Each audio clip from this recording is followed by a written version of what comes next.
Hello, Team Yokota. This year's Air Force Sergeants Association, Chapter 1551, Mentoring Up event, brought in 5 motivated airmen that are here to provide tactful and honest feedback to the chiefs. This feedback is designed to help chiefs understand the current climate from the airmen's perspective. We are excited to see how this information can be used to make a difference for our airmen. To start off with, let's meet our panel of members. I'm A1C Collins. I'm with the Security Forces Squadron here on base. My position is a Security Response Team Lead. I've been on Yokota for a little over a year now, and I love it. Hi, I'm Airman A1C Ronnie Dawson. I'm from the 374th Logistics LRS. I am a logistics planner within the squadron. I'm Senior Airman Jacqueline Carolyn. I'm in the 374th Force Support Squadron, and I work as lineman inside the MPF. Good morning, Chiefs. My name is Senior Airman Brian Sheeran. I am a paralegal over at the legal office here at Yokota. I have been in the Air Force for 4 years now. This is my second assignment. Some of my hobbies are sports, going out running, playing video games, spending time with family, my wife. I'm A1C Bade. I'm from Maintenance Squadron, ComNav technician. Now that we know who our panel members are, let's jump right into some questions. When leadership states they have an open door policy, do you believe that you are truly able to utilize that option if the need arises? Yes, I really believe that. I actually used the open door policy myself with the first shirt, and he was amazing. I wasn't expecting what he did. Like I sat in there, had a problem, he clicked his pen, he had a notebook out, he was awesome. So yes, but when it comes to like a chief or a commander, that's a little more intimidating because when they always come out and talk to you, they always say they have an open door policy, but then they kind of contradict themselves, saying make sure you utilize your chain of command. So it's like, okay, so I can't come to you. So, but with the first shirt, definitely, 100%. Honestly, I do not, and I do to a certain extent. Normally, when I do the open door policy, I'm normally asked, have I used my chain of command? I kind of feel like that defeats the purpose of even saying this is an open door policy, because I feel comfortable enough to come to that individual rather than using my chain of command. So I feel like it's more of a screen door policy. The door is open and you could just walk in there, but I feel like you should be well educated what the reason you're going in there for. I feel like you should present yourself well instead of just walking in and saying whatever. You need to make sure that what you're going to say is a good enough reason to go in there. I do believe that the open door policy is there for a reason, and I do believe you can take advantage of it if you have the need to. And I think that's the biggest part of it, is if you don't have a reason to go straight to your commander or straight to your first sergeant or whoever it is in the chain of command, there shouldn't be a reason that you have to use the open door policy necessarily, because you should be going through your supervisor, you should be talking to your internal leadership that should have the experience, they've been in long enough, they know exactly what they're talking about. But if you do need to reach out to that person, maybe the commander is the person that would make that decision for you, and they're the ultimate approval, or whoever it is. I think it is a good idea to get your approval from the supervisor and then go use that open door policy to discuss issues if they're relevant enough and if they're important enough to go to that level. I believe in theory, yes, it should work, but whenever you go straight to somebody hiring a chain of command, they always tell you start at the lowest level. So you go in, and then when people find out what happened, they're like, why didn't you talk to us? You're not supposed to just go straight up. So it should work in theory, but in actual practicality, I don't think it works too well. What challenges do you believe leadership has failed to acknowledge? So what I said, they fail to acknowledge what we actually do on a day-to-day basis for my squadron. So they expect us to do all these things. Like we have certain RAMs we have to do. They make sure all these buildings are secure and stuff. But then when it comes to our off days, they expect us to do all these trainings, and then come to mandatory cookouts.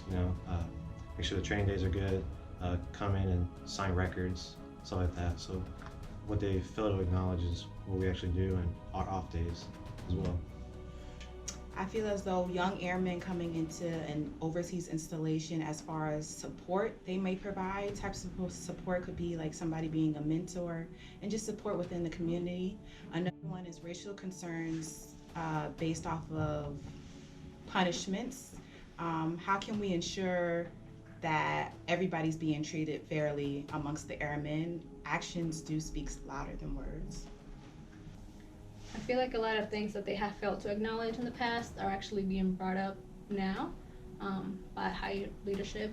So Chief Wright and that high leadership are actually bringing them to light now. So not being forced to listen to them, but I feel like they're actually being brought to light, and at least we're having a chance to talk about them.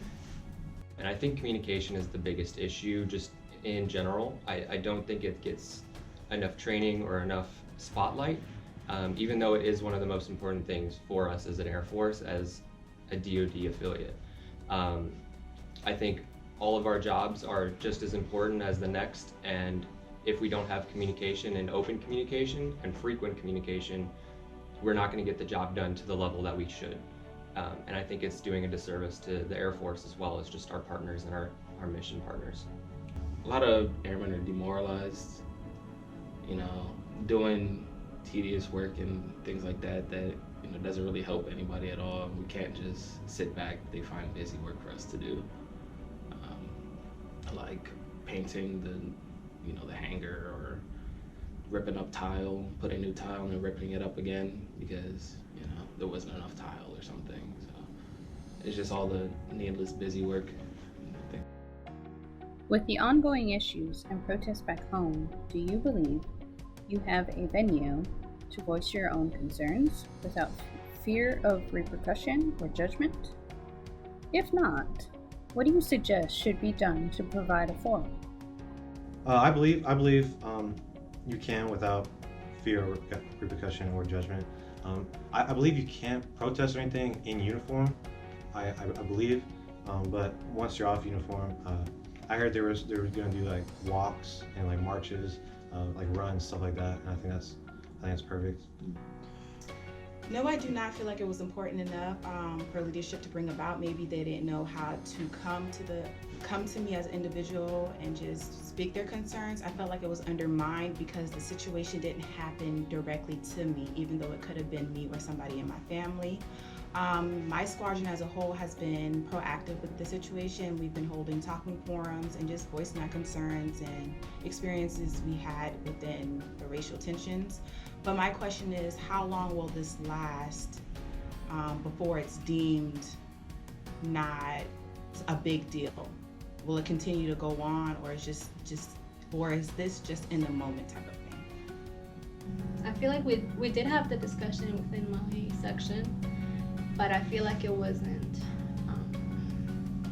I don't know, like I feel like I could voice my concern if I really wanted to, but there was that fear of judgment and repercussion just because they try to make it so that there's no rank or whatever in there. But we still have the chief in there, you still have your senior there, so you still want to be mindful of what you say. So people did voice their concerns, but I personally didn't, just because I did have that fear of judgment. It's a complicated issue and there's a lot of sides to it at this point.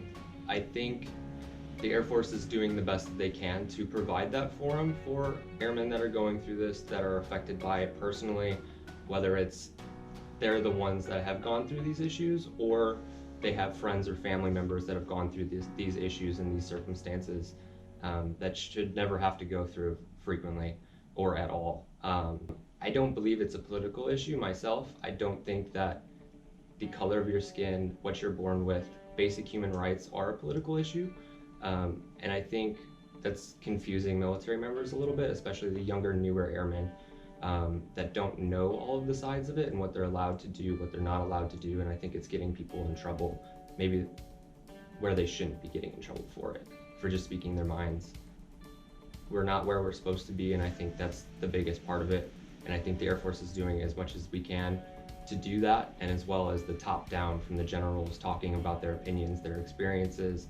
I think it's a great thing, and I think it's doing what it should be. I think that most people voice their, opinions and things like that on social media, but we always have to be careful about what we put on social media. So it's a weird line for me, but I don't really feel any certain type of way about the protest and things like that. But I know some people, they are really adamant about it, and I know they could get in trouble. So, but I think if you just watch what you say, social media is a good enough platform for me to get your voice out there. Do you feel in your current role or roles that you are being challenged enough? No, I don't. For me, when I do my job, I always want to do like way more than my stripes can handle, right? And that's something that holds me back, is me being an A1C, I can't do certain jobs when I feel like I can do better jobs than a senior airman. I brought this up. I actually brought this up multiple times to like supervisors, and I even brought it up to my chief as well when he came out for post visits. I told him, just because this job opened up and it says senior airman or staff sergeant select, I can't go up for it, and it's annoying because I'm trying to progress my career and do as best as I can, but I can't because of my stripes. Yes, I do feel like I'm being challenged on a daily basis. It's making me think more than I ever have with being prior security forces. If I don't know something, then I do not hesitate about asking questions, and they do not hesitate about giving me that answer. I feel like I would be able to bring more knowledge to the logistic plans career field. I do, yes. I think in every job there are challenges, in whatever position you're in, whatever rank you are. I think currently in my role, I am a civil law paralegal. So what I do is I manage the legal assistance program. So like notaries, power of attorneys, wills, all of the preventative law kind of things, like outreach programs, briefings.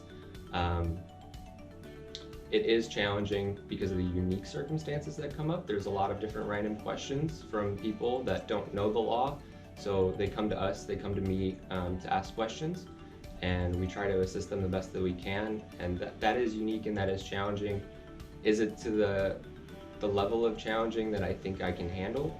I don't think so. I think I could challenge myself a little bit more. And I'm working on that through school, through extracurriculars, through improving my work performance. I do. My supervisor has me doing a lot of things outside my career field and helping out all the other shops when it comes to maintenance and things like that when we don't have any work. So I do feel like I'm being challenged a decent amount and getting out of my comfort zone and things like that.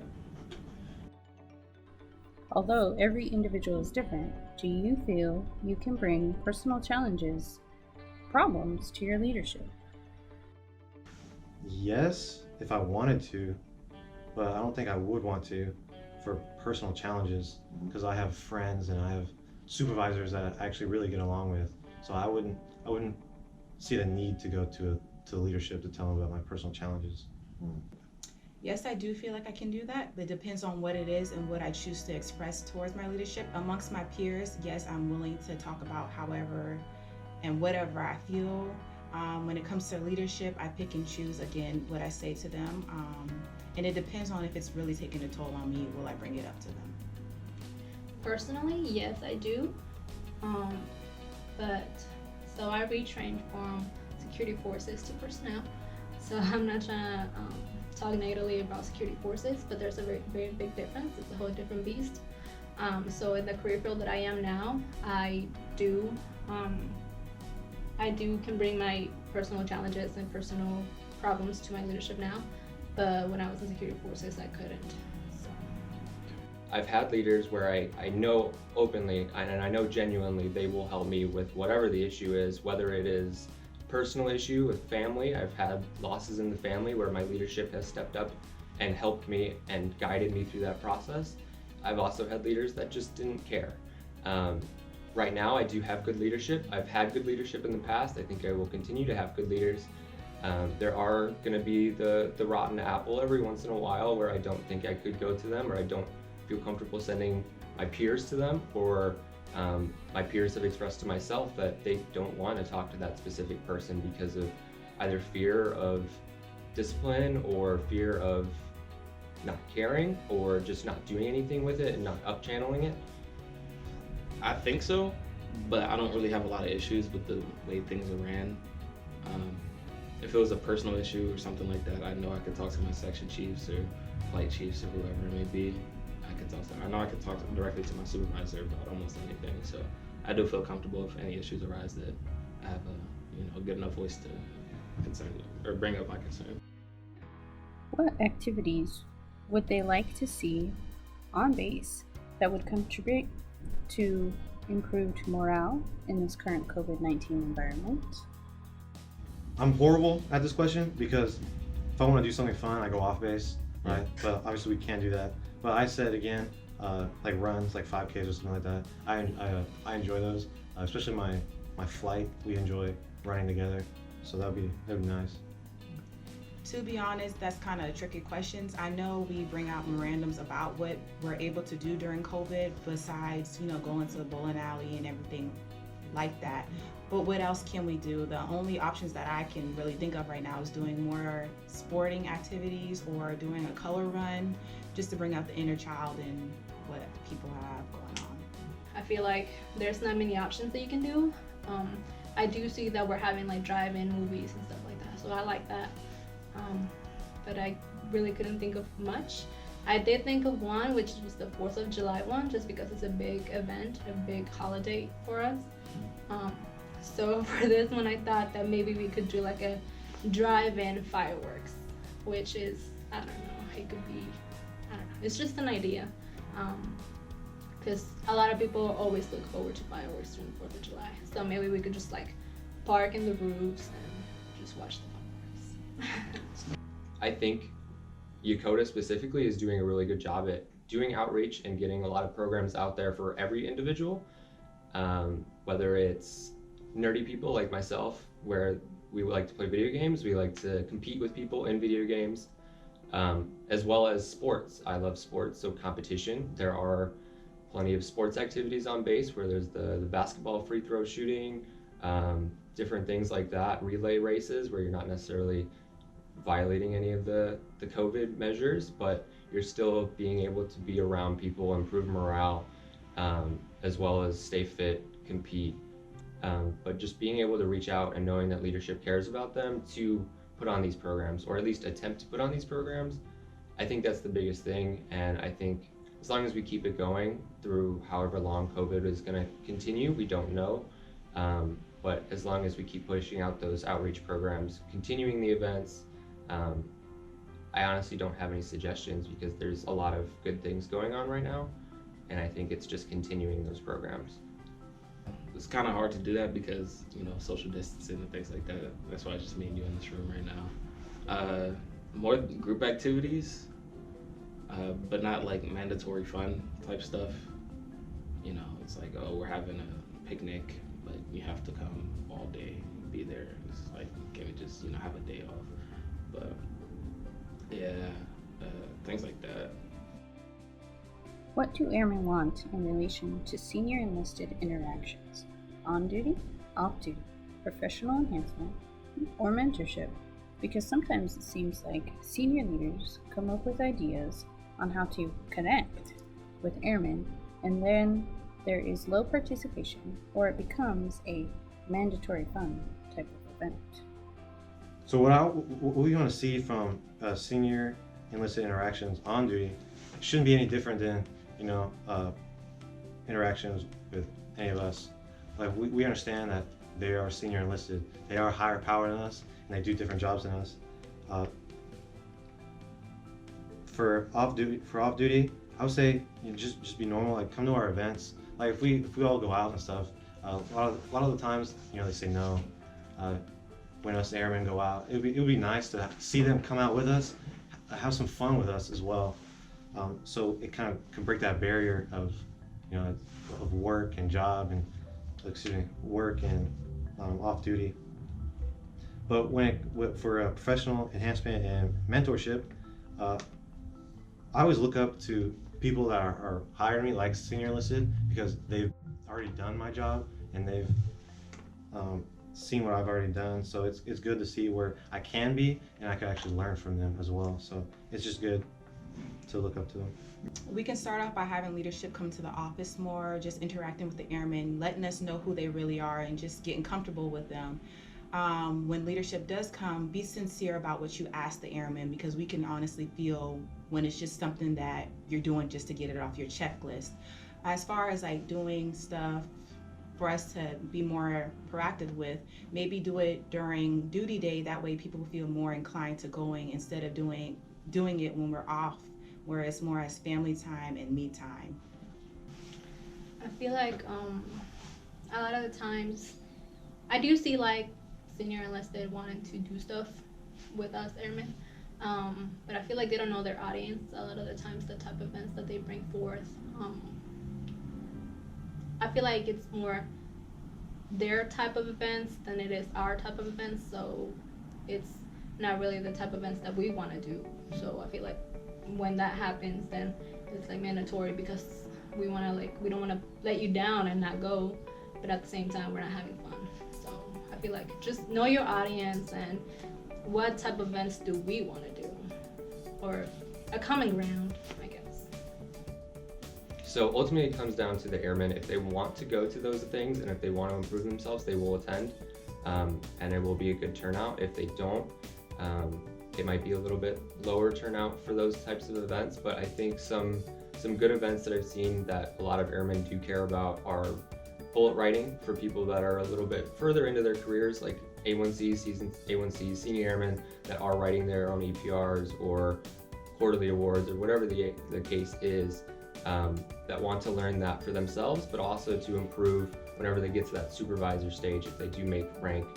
JBAPES I think is great for overseas specifically, just because we do have partners here in Japan, and I think it's good to at least interact with them, because we don't interact too much, at least in our squadron. We don't have any jazz deaf personnel or anything like that. But as far as the mandatory fun events, making it more of a mandatory event and making it so that max participation is encouraged would get more people out and making it a fun day.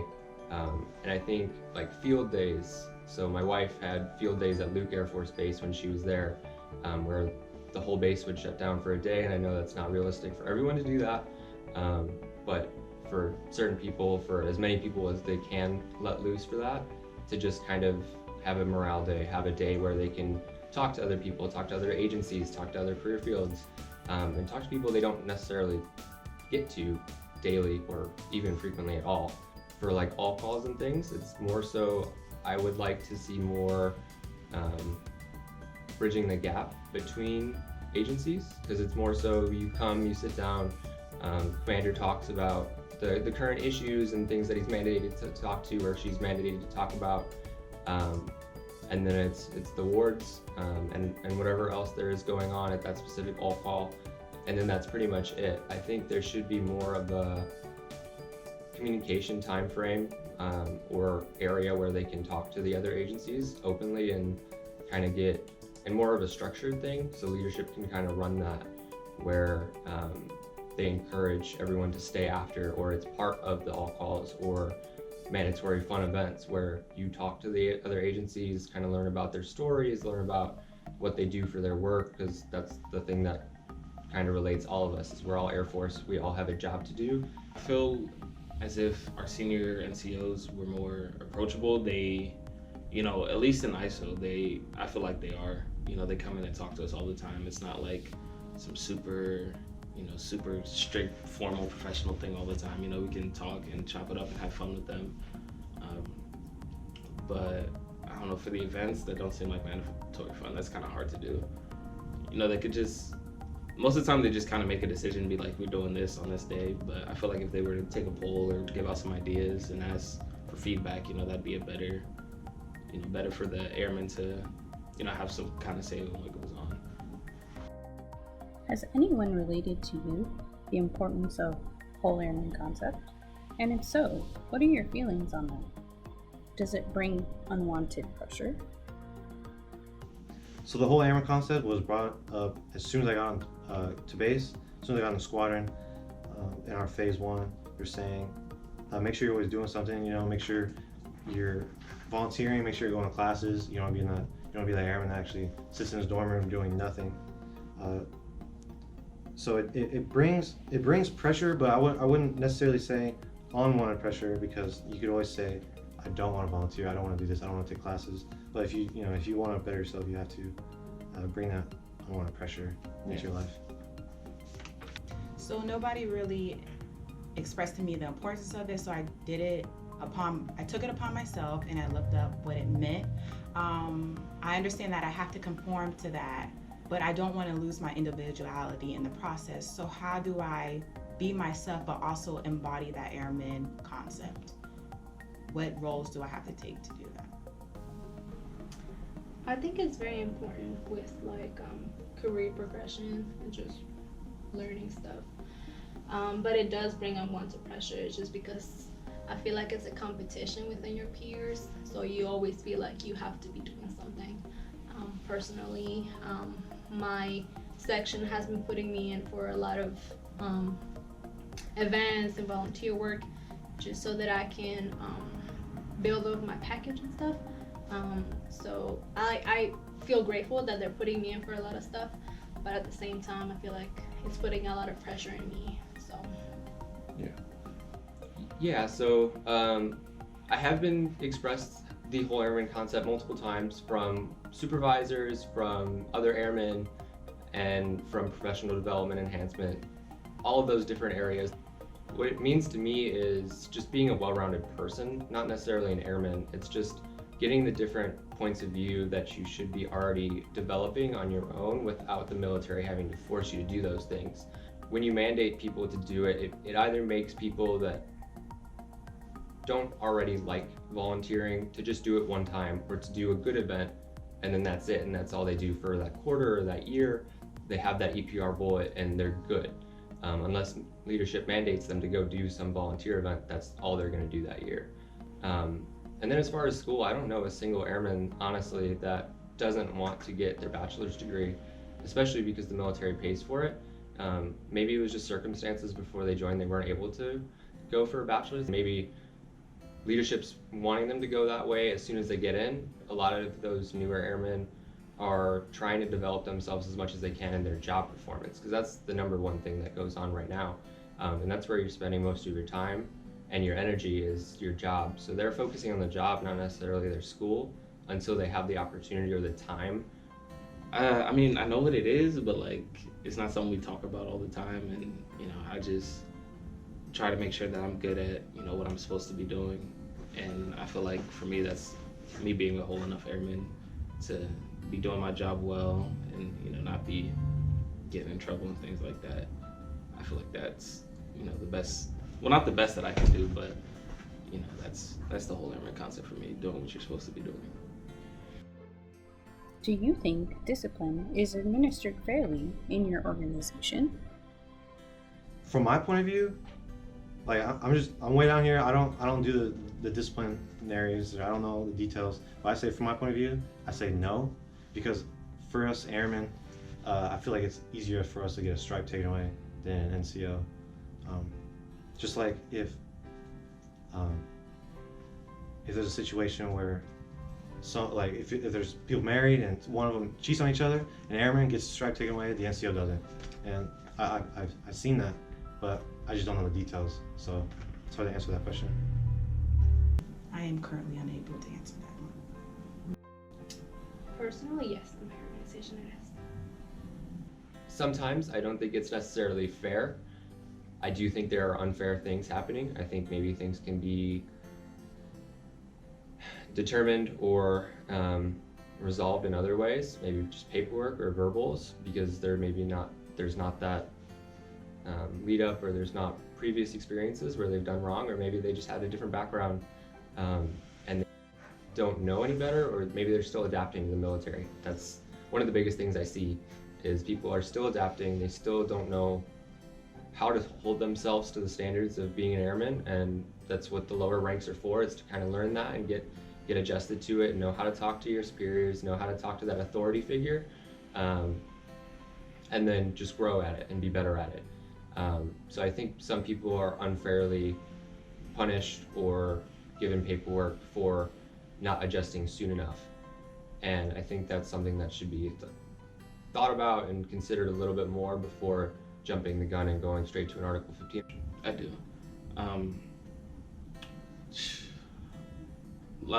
Yeah, you know, a lot of ARIs and things like that, but it's usually, you know, they're usually handled the same way.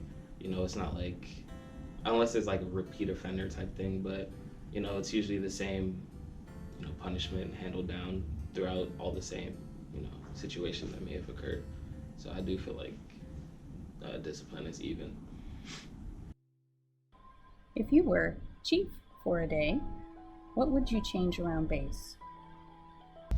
So if I was a chief one day, hopefully in the future, I would take one day, just going around, just talking to airmen in my squadron. I would just, because there's always that barrier, like when you're talking to a chief, make sure you have parade rest, and especially with nowadays, it's I want people to like calm down a little bit. I want you to just talk to me. I'm asking you how you're doing. I just don't want you to say, "Hey, I'm good, sir. How you doing?" Like I would actually want to know how you're doing. See if there's anything I could do. You know, just talk to me like we're normal people, because I understand I am a chief, right? So I don't need you saying yes chief, no chief, and being on parade rest. If I can make a difference, just uplifting someone's mood, one airman's mood, like that could actually like flip a switch and not being, you know, on the sad side, that would be my day would be a success. So if I was chief for a day, I would change around the base is meal card holders, that we would be able to use the different restaurants that are provided to us on base with our card instead of using the DFAC. We're getting $300 taken out of our check just to eat food that doesn't feel like love is being put into it, and it just like all slopped together. Now, as far as the Air Force, I would change the stigma on mental health, that mental health is really there to help us, and that it will not be used against us if we do decide to go. I'm a mom. I just had a baby. So when I was coming back from maternity leave, obviously I was breastfeeding. And in my section, we didn't have a nursing room, or when I went in there, it was people who had no business being in there. So I didn't want to go in there and do my business. But I feel like we should have like more nursing rooms, or specifically dedicated for nursing. Because I was helping LRS for a certain amount of time, and they didn't have anything in there. So when I had to actually pump my breast milk, I had to go to my CSS friend and use her room to pump my breast milk. So I feel like just have more dedicated nursing rooms. I feel like that would help us active duty mothers do that for our children.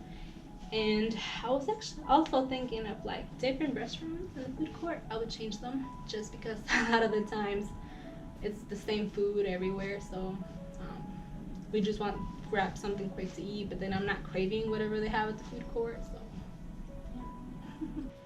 Me personally, I already kind of touched on it, but it's partially communication. I would use that platform and that rank and the authority and trust that's put into chiefs as the highest enlisted in the military and in the Air Force to bridge the gap again. I think that's one of the biggest things career-wise. I know Air Force, every job has their own issues.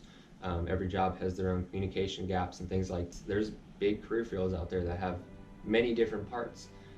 Maintenance, for example, security forces. How often do they actually talk to their counterparts where they're not on the same shift as?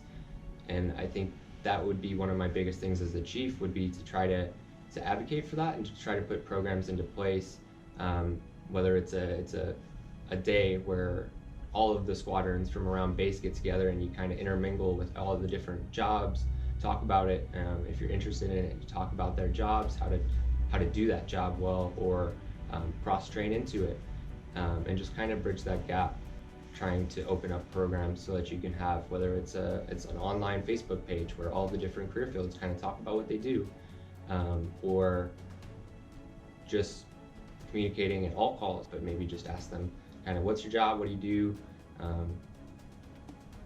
how much do you know about other jobs, and kind of getting that overall experience of what the Air Force does as a whole, because it's very easily to get stuck in that narrow mindset of, this is my job, this is what I'm supposed to do, and that's all I'm going to be focused on. And you don't necessarily take into consideration what other jobs are doing, even though you know maintainers make the planes fly, pilots make the planes actually go. and every other job, security forces, defenses, things like that.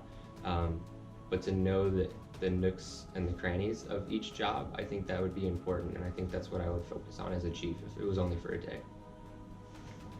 I don't even know what like chief would do. I don't know. I don't have a lot of issues with things going on at Yokota. I'm pretty happy here. I don't know. Maybe some of the food at the defect, more ribs or something. Yeah. Thank you all for your input and for helping to make this year's Air Force Sergeants Association Chapter 1551 Mentoring Up event a success.